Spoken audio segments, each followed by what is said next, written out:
Quand on parle d'OGM, on pense souvent à une plante. Mais finalement, qu'est-ce que c'est un OGM? Un OGM, c'est pas forcément ça. Un OGM, premièrement, c'est un organisme génétiquement modifié. C'est-à-dire qu'on parle d'organisme, un organisme vivant.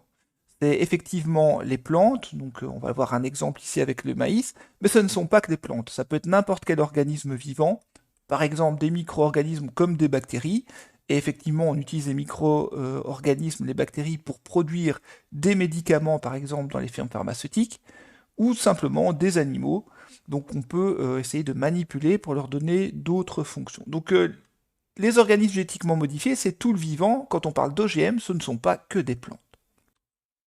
Alors, on parle de génétiquement, c'est-à-dire qu'on va aller modifier les gènes. Donc, souvenez-vous, cet ADN à l'intérieur des organismes vivants. Il y a des techniques comme la transgénèse qui va permettre de prendre un gène, un ADN d'un autre organisme et l'intégrer dans le génome d'un autre organisme. Donc, ça permet d'apporter des gènes qui ne font pas partie de la même espèce, par exemple. Et donc, ça permet de donner une nouvelle fonction. Donc, on va le voir ici, par exemple, mettre un pesticide, un insecticide naturel que l'on trouve à l'intérieur d'une bactérie pour le mettre à l'intérieur d'une plante pour la rendre résistante. Il y a d'autres techniques plus récentes qui existent, par exemple celle qu'on appelle CRISPR-Cas9, CRISPR-Cas9 en français, qui est beaucoup plus récente et beaucoup plus sensible, beaucoup plus spécifique.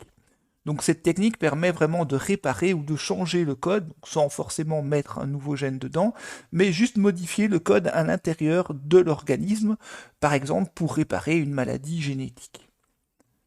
Alors ça, ce sont les deux techniques. Quand on parle d'OGM, on parle surtout de la transgénèse, donc cette ancienne technique, mais de plus en plus, il y a les nouvelles techniques qu'on appelle NGT, donc qui sont des sortes d'OGM, mais plus précises, avec beaucoup plus d'intérêt, donc c'est beaucoup plus récent.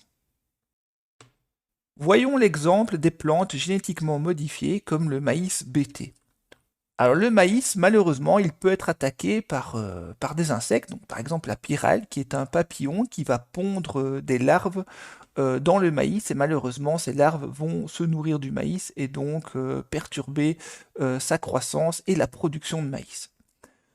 Pour résoudre ce problème, on peut utiliser une bactérie qui s'appelle Bacillus thuringiensis, qui produit une toxine, on va l'appeler ici Bt, donc une sorte de poison, qui va tuer les larves et donc empêcher la pyrale de venir ensuite infecter le maïs. Donc c'est déjà une technique qui est utilisée. Les scientifiques se sont posé une question sur base de ces nouvelles techniques.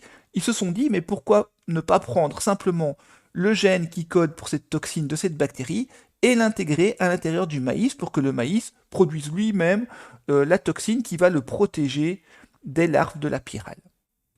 Pour réaliser ceci, on va d'abord prélever le gène de cette toxine, on va appeler le gène Bt, et l'introduire dans une bactérie de laboratoire.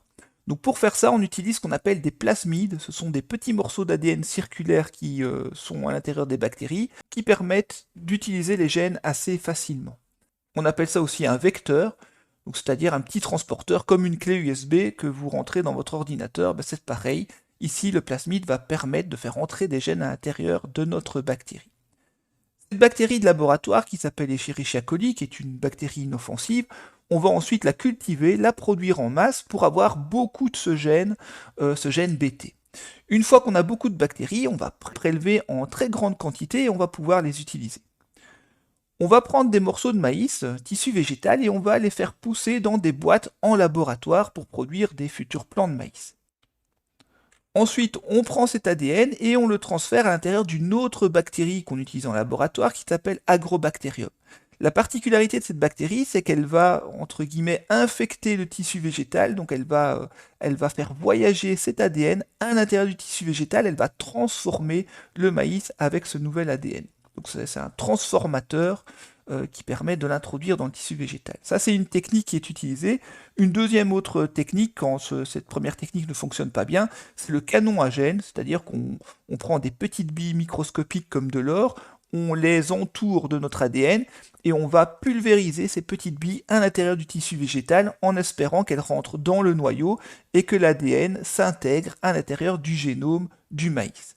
Donc quand ceci est fait, on fait pousser le tissu végétal et lorsque l'ADN va être intégré dans le noyau et qu'on aura un nouvel organisme, il va pousser, donc on va sélectionner celui qui a poussé ici, et on va le retenir, on va obtenir notre maïs qu'on va appeler maïs transgénique, puisque ce maïs aura intégré un gène étranger, donc le gène de Bacillus ici.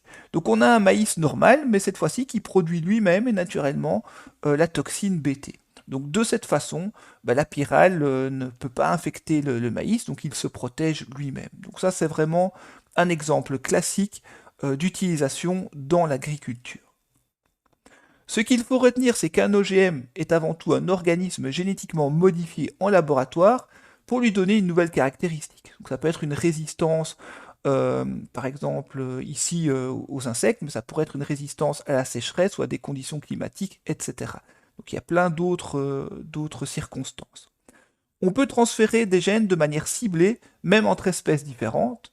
Donc c'est ce qu'on appelle la transgénèse. Donc la transgénèse est une technique qui vise à insérer un gène d'intérêt, donc on va appeler un transgène, dans le génome de l'organisme cible. On prend un gène d'un autre organisme vivant.